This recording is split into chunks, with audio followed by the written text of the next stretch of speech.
Railway station पर भूतों की बारात। एक रामपुर नाम का गांव था। गांव से कुछ ही दूरी पर एक भूतिया रेलवे स्टेशन था।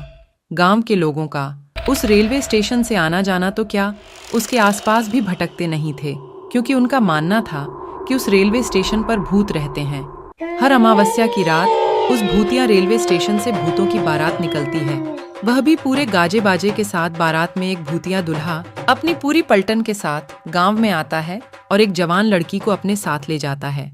आज फिर वही मनूस अमावस्या की काली रात आ गई। घर में एक जवान बेटी है, कैसे मैं उसकी रक्षा करूं? घबराने की कोई जरूरत नहीं है। मैंने घर के सभी खिड़की दरवाजे बंद कर दिए हैं। कोई भी दरवाजा खटखटाएगा तो खोलना मत। आज हम में से कोई भी पूरा रात नहीं सोएगा। तभी दिनेश की बेटी रूबी बोलती है, पिताजी, मुझे कुछ होगा तो नहीं ना? मुझे उन भूतिया बारातियों के साथ नहीं जाना।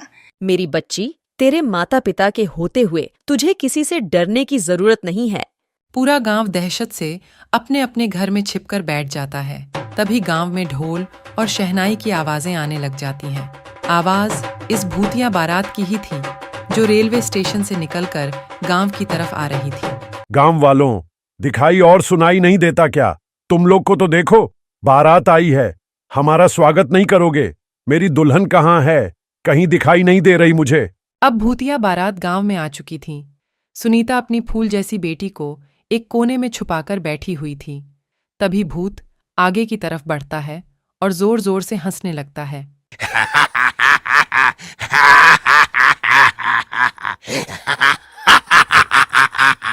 आज तो मेरी शादी है, बिना दुल्हन लिए मैं यहां से जाने वाला नहीं हूं।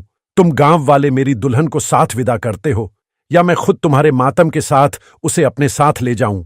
गांव में पूरा सन्नाटा था, मानो गांव में कोई इंसान ही नहीं रहता हो। तभी वह भूतिया दूल्हा दिनेश के घर में दरवाजा तोड़कर घुस जाता है। तुम्हारा दामाद आया है, स्वागत नहीं करोगे अपने दामाद का? मेरी बेटी को छोड़ दो, वो अभी बच्ची है। उसकी अभी शादी की उम्र रही है। बेशक तुम मेरी जान ले लो। मुझसे झूठ बोलता है बुढ़े। कल तू ही तो अपनी बेटी के लिए दूसरे गांव में रिश्ता देखने गया था। मुझे सब पता है, सब पता है मुझे। मेरी बेटी को हाथ लगाने की कोशिश भी मत करना। मैं उसकी माँ हूं।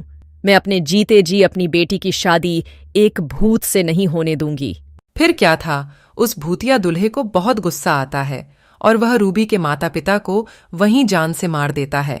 रूबी अपने कमरे में जैसे तैसे छुपकर बैठी थी।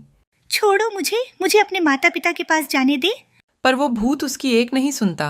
वो रूबी को अपने साथ उसी भूतिया रेल स्टेशन में ले जाते हैं।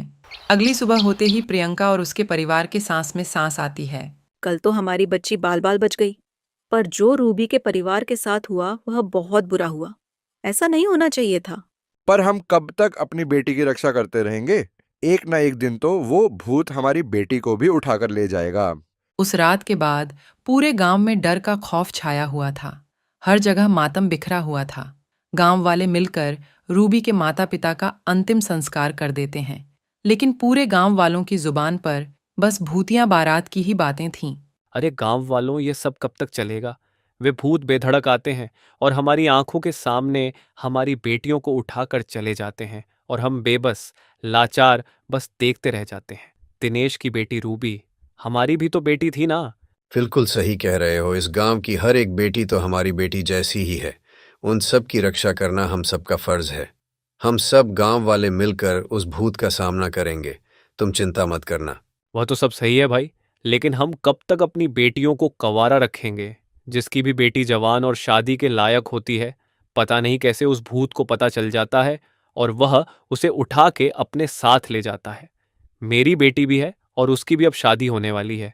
मैं कैसे अपने कलेजे के टुकड़े को उस भूत के हवाले कर दूं? अगले दिन पूरा गांव मुकेश की बेटी प्रियंका के शादी में लगा था। एक तरफ सजावट तो दूसरी तरफ मिठाइयां बन रही थीं। अब फेरों का समय था। दूल्हा दुल्हन मंडप में बैठे हुए थे कि तभी अचानक रेलवे स्टेशन से भूतिया बारात गांव की तरफ आ जाती है। सभी गांव वाले भूतों को देखकर अपने अपने घरों में छिप जाते हैं। अरे गांव वालों, तुम सबने तो मेरा साथ देने का वादा किया था ना? और कहा था कि हम इन भूतों का मुकाबला करेंगे। अब क्या हुआ तुम्हारे वादे का? तभी मुकेश की बेटी प्रियंका और पत्नी शोभा भी वहां आ जाती हैं।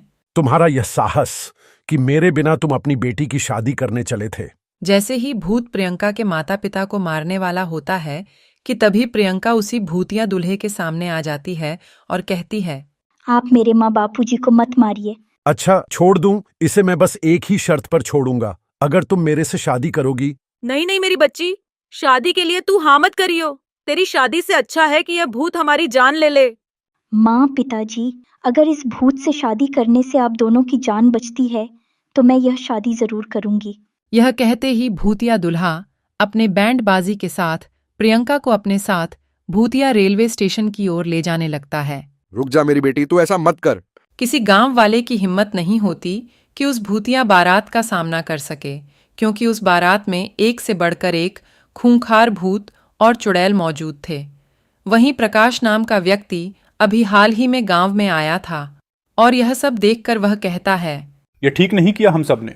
मेरी भी एक बहन है और उसकी भी उम्र शादी के लायक हो गई है। क्या उस प्रियंका की जगह मेरी बहन होती तब भी ऐसा ही करते हम लोग। गांव की बेटियों को हम यूं ही उन भूतिया बारातियों के हवाले करते आ रहे हैं, कल को मेरी सरिता का नंबर ना हो। भैया भाभी, मुझे बहुत डर लग रहा है। आए दिन इन भूतों का खौफ बढ़ता ही जा रहा है। दुल्हन का वह सुहाग का जोड़ा उनके मौत के जोड़े में तब्दील होता जा रहा है। बहन तू चिंता मत कर, मैं इसका समाधान जरूर निकालूंगा और तेरे साथ साथ इन गांव वालों को भी इन भूतिया बारातियों से मुक्त कराऊंगा। इसके बाद प्रकाश जंगल में एक तपस्वी तांत्रिक के पास जाते हैं और उनके पास पहुंचकर अपने गांव का हाल बताता है। बेटा, मैं देख पा रहा हूं कि तुम्हारे गांव पर एक श्रापित भूतिया बारात का साया है और उस भूतिया बारात से छुटकारा पाने के लिए मेरे कहे अनुसार नियमों का पालन करना होगा। जी तांत्रिक बाबा। इसके बाद वो तांत्रिक प्रकाश को समाधान और नियम बताते हुए एक गंगा जल की बोतल देते हैं और कहते हैं, जा बच्चा, तेरे और तेरे गांव वालों का कल्याण हो। जिसके बाद प्रकाश गंगा जल लेकर गांव आ जाता है और सभी गांव वाले से कहता है, सुनिए गांव वालों, इस भूतिया बारात से छुटकारा पाने का एक उपाय मुझे मिल चुका है, लेकिन इस काम को पूरा करने के लिए मुझे आप सबका साथ चाहिए होगा। हम सब तुम्हारा साथ देंगे, बताओ क्या करना है। बस आप सब एक काम कीजिए कि आज की रात शादी का प्रबंध कीजिए, बाकी सब मैं संभाल लूंगा।